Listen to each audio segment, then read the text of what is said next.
जैन, मारवाड़ी और सिंधी, आपने ये नाम सुने होंगे। ये सारे भारत के 3 छोटे छोटे समुदायों से ताल्लुक रखते हैं। ये समुदाय भारत के अरबपति, करोड़पति और उद्योगपति का बहुत बड़ा हिस्सा है। इनका योगदान भारत की समाज और अर्थव्यवस्था के विकास में अद्वितीय तो है। इन समुदायों का राज क्या है, इनमें कौन सी विशेषताएं हैं जो इनको इतना सफल बनाती हैं, इन्होंने कैसे अपने व्यापार और उद्यमिता को अपनी पहचान बना लिया है। इस वीडियो में हम इन सारे सवालों का जवाब ढूंढेंगे और जानेंगे कि जैन, मारवाड़ी और सिंधी समुदायों ने भारत के सबसे धनी समुदायों में अपना स्थान कैसे बनाया है। जिनके बारे में कहा जाता है कि जहां मारवाड़ी वहां पैसा। ये समुदाय राजस्थान के मारवाड़ क्षेत्र से उत्पन्न हुए हैं और इनका नाम 1901 की जनगणना में वैज्ञानिक वर्गीकरण के लिए प्रयोग किया गया था। समुदाय मुगल और राजपूत काल में बैंकिंग और व्यापार के क्षेत्र में काम करते थे। लेकिन पहले विश्व युद्ध के बाद इन्होंने जूट, कपास और चीनी जैसे अन्य उद्योगों में अपना पैर जमाया और इन क्षेत्रों में अपनी उद्योग शक्ति को स्थापित किया।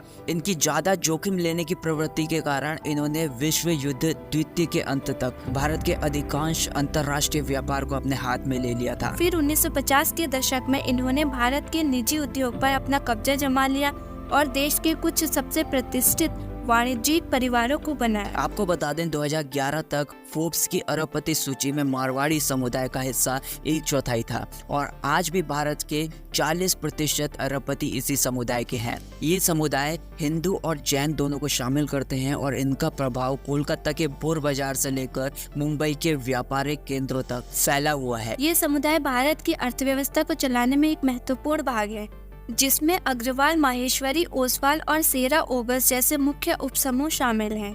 इसके अलावा खंडेलवाल और पोरवाल जैसे अन्य राजस्थानी वाणिज्यिक जातियां भी इसमें सम्मिलित हुई हैं। दोस्तों, कुछ स्थानों पर राजस्थानी वैश्यों को मारवाड़ी कहा जाता है जब वे अपने घर से दूर व्यापार करने के लिए जाते हैं, लेकिन कई बार मारवाड़ी शब्द का अपमानजनक रूप से प्रयोग किया जाता है, जो उन व्यापारियों को बताता है जो आपको धोखा दे रहे हैं और आपके साथी भी नहीं है, क्योंकि वे आपकी भाषा और संस्कृति को समझते नहीं है।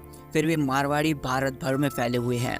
दोस्तों, मारवाड़ी के बारे में एक प्रसिद्ध कहावत भी है कि जहां बैलगाड़ी नहीं पहुंचती वहां मारवाड़ी पहुंचता है। यानी कि मारवाड़ी कोई भी स्थान छोड़कर व्यापार कर सकता है, चाहे वहां पर परिवहन की सुविधा हो या ना हो। इसीलिए जब मारवाड़ी के घर में अवसर कम होते हैं तो बाहर जाने के लिए वो मजबूर हो जाते हैं। आप सोच रहे होंगे कि अधिकांश व्यापारी समुदाय मारवाड़ और शेखावटी क्षेत्रों से ही क्यों आए हैं। देखिए, मारवाड़ एक ऐसे क्षेत्र में स्थित है जो इतिहास में भारत के विभिन्न हिस्सों को मध्य एशिया के साथ जोड़ने वाले व्यापार मार्गों का केंद्र बना करता था। इसके साथ ही मारवाड़ एक ऐसा क्षेत्र है जहाँ प्राकृतिक संसाधनों की कमी है और जल और कृषि के लिए उपयुक्त भूमि भी बहुत कम है। इसलिए मारवाड़ी समुदाय को हमेशा अपने जीवन के लिए विकल्प ढूंढने की आवश्यकता रही है और इसी कारण उन्होंने व्यापार और उद्योग के क्षेत्र में अपना करियर बनाया और अपनी उद्यमिता को विकसित किया।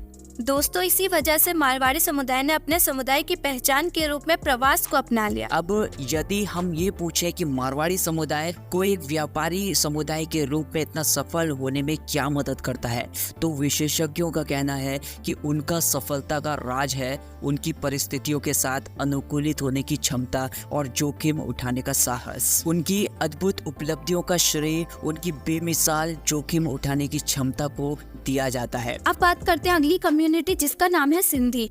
इस कम्युनिटी ने अपने व्यापार की समझ, लचीलापन और दृढ़ता के बल पर भारत के विभिन्न क्षेत्रों में अपना नाम बनाया है, चाहे वह कपड़े हो, इलेक्ट्रॉनिक्स हो, रियल एस्टेट हो, हॉस्पिटैलिटी हो, मेल ऑर्डर बिजनेस हो या फिल्म निर्माण हो। तो दोस्तों, इसकी कहानी ये है, जब 1947 में भारत का बंटवारा हुआ तो पंजाब और बंगाल तो विभाजित हो गए, लेकिन सिंध अभी भी एकजुट रहा और इसलिए लगा कि पार्टीशन के बाद वहाँ कुछ नहीं बदलेगा। लेकिन जब भारतीय उपमहाद्वीप पर बंटवारे का संकट छाया तो उन्हें अपना सब कुछ छोड़कर वहाँ से अपनी जान बचाकर भागना पड़ा। बहुत से धनी लोग रातों रात निराश्रित और गरीब हो गए। उनमें से बहुत से लोगों ने पहली बार सिंध को छोड़ा था और उन्हें अनजान खाने, बोलने और रहने के तरीकों के साथ अनजान जगह पर बसना पड़ा। इसके बाद से हिंदू सिंधी, जो पहले एक विविधता से भरी एक कम्युनिटी थी, वो एक संकट के समय एक हो गए। शुरुआत के दिनों में लोग भयंकर पीड़ा, भ्रम, कष्ट और डर का सामना करना पड़ा उन्हें, लेकिन उन्होंने इन सब को छोड़कर एक बेहतर कल की ओर नजर रखी। उनके परिवार ने एक दूसरे का साथ दिया और भारत के मूल निवासियों ने भी उनका समर्थन किया। उदाहरण के लिए पुणे में इंजीनियरिंग कॉलेज के प्रोफेसर ताराचंद तोलानी ने अपनी पत्नी शना और उनके 60 से अधिक रिश्तेदारों का अपने घर में स्वागत किया। उनके अतिथि स्वरूप रहने वाले एक मित्र टिल्लूमल अडवाणी, जो कराची के सिंध कॉलेज के कार्यकारी प्रधानाचार्य थे, उनका परिवार और उनके साथ आए अन्य लोगों को टोलानी परिवार ने अपने घर में रखा और उनका अच्छे से ख्याल रखा। वे अक्सर बम्बई जाते थे अपना कॉलेज फिर से बनाने के लिए और गर्मी और ब्यूरोक्रेसी के बीच लड़ते रहते थे। उन्होंने और उनके साथियों ने जय हिंद कॉलेज की नींव रखी, जो जल्द ही मुंबई के श्रेष्ठ कॉलेजों में से एक हो गया। आपको ये भी जानकारी होगी कि मुंबई में लार्सन एंड टर्बो ने इतने सारे सिंधी इंजीनियर थे कि लोग उसे मजाक में लार्सन एंड टूरबा कहते थे और सिंधी महिला चिकित्सकों की संख्या भी बढ़ गई थी। इनके जैसी कई और कहानियां हैं जिनमें एक दृढ़ इच्छा शक्ति और नए परिवेश और परिस्थितियों के अनुरूप अपने आप को बदलने की योग्यता का परिचय मिलता है। सिंधी हिंदुओं को अपनी संस्कृति से दूर होना पड़ा क्योंकि उनके पास ऐसा कोई स्थान नहीं था जहां सिंधी भाषा का विकास होता। सिंधी भाषा को 1967 तक भारतीय भाषा का दर्जा नहीं मिला था और उनका राजनीतिक प्रतिनिधित्व भी नहीं था क्योंकि वे एक छोटा और बिखरा हुआ समुदाय थे। लेकिन इन सब के बावजूद इस कम्युनिटी ने अपने व्यापार में उत्कृष्टता दिखाकर देश और दुनिया में अपना नाम रोशन किया। और ये सब रातों रात नहीं हुआ, बल्कि इस कम्युनिटी ने पार्टीशन के आतंक को पार करके मेहनत और अनुकूलन के जरिए हासिल किया है। तो चलिए दोस्तों, अब बात करते हैं हम अगली कम्युनिटी जो है जैन समुदाय। दोस्तों, जैन शब्द का निर्माण संस्कृत भाषा के जीना शब्द से हुआ है, जिसका अर्थ है जीतना या फिर विजय प्राप्त करना। भारत का इतिहास और समाज देखें तो वेदों के बाद से यहाँ की अर्थव्यवस्था कृषि या व्यापार पर आधारित रही है।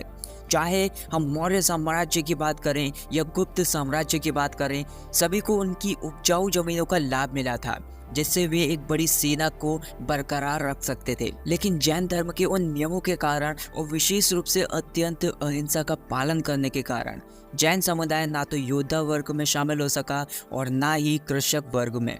दोस्तों, एक शोध में बताया गया है कि अगर जैन समुदाय व्यापार और ऋण लेने में अग्रसर बना है तो इसका प्रमुख कारण उन पर लगे धार्मिक प्रतिबंध हैं। जैन धर्म के अनुसार ऐसे 14 व्यवसाय हैं जिनसे दूर रहना चाहिए, जिनमें आग, रसीले द्रव्य, वाहन निर्माण, मशीनरी संबंधित व्यवसाय, बाल और पशु के रोम, मोम और दांत, हाथी दांत संबंधित कार्य शामिल हैं। और इसका कारण ये है कि जैन धर्म में केवल जीवित वस्तुओं को ही नहीं बल्कि वैज्ञानिक रूप से निर्जीव माने जाने वाली वस्तुओं को भी नुकसान पहुंचाना अशुभ माना जाता है। इसीलिए इसमें मिट्टी को खोदने तक का विरोध है, क्योंकि उसमें रहने वाले सूक्ष्म जीवों को नुकसान हो सकता है। इन्हीं कारणों से जैन समुदाय ने कृषि कार्यों को त्याग कर व्यापार कार्यों को अपनाया।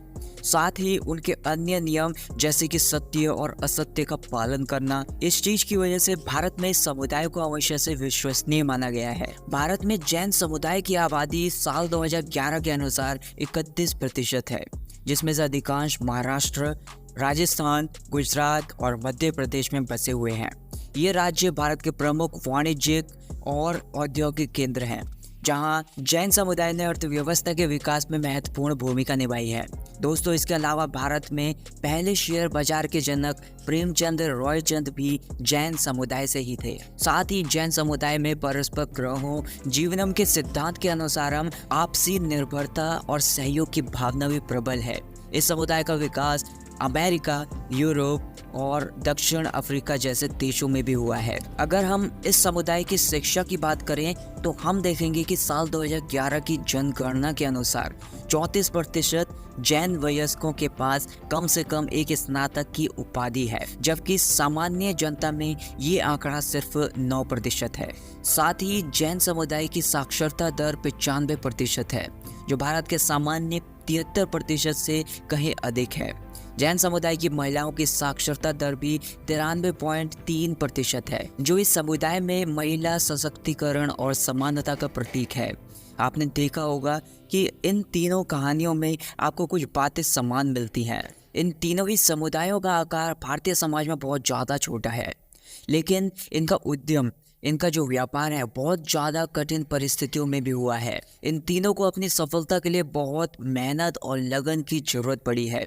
आपने अगर इन तीनों मामलों में ही ध्यान दिया हो तो आपको पता चलेगा कि इन लोगों को अपनी पारंपरिक आय के स्रोत को बरकरार रखने में अपने ऐतिहासिक और सामाजिक कारकों का सामना करना पड़ा है, जिससे इनका रुझान व्यापार और उद्योग की ओर बढ़ा है। इन सभी मामलों में सफलता का राज 4 तत्वों में छिपा हुआ है, जिसमें जीत की चाह, गिरकर उठने की क्षमता, अपने समय को बदलने का विश्वास और कड़ी मेहनत शामिल है। और दोस्तों, जहाँ भी ये 4 तत्व मिल जाते हैं वहाँ कोई भी रुकावट या बाधा आपको अपने लक्ष्य तक पहुँचने से ज़्यादा देर तक नहीं रोक सकती है। दोस्तों, ये थी भारत के 3 प्रभावशाली समुदायों की 3 कहानियाँ। आपके इस पर क्या विचार हैं मुझे कमेंट सेक्शन में ज़रूर बताएं। और अगर वीडियो पसंद आई तो वीडियो को लाइक कर देना, चैनल को सब्सक्राइब कर देना। Thanks for watching this video.